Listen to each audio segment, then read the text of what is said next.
Hello বন্ধুরা, আসসালামু আলাইকুম। আপনাদের মাঝে একটা রান্না নিয়ে আসছি।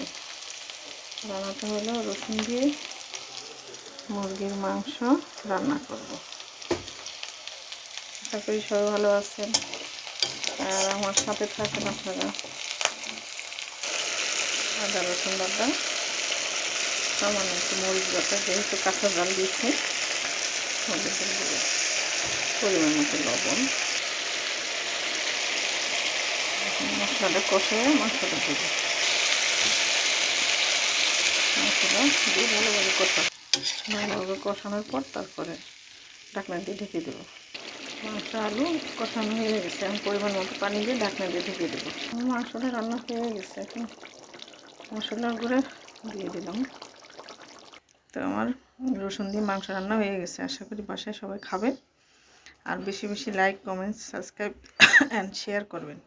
আসসালামু আলাইকুম।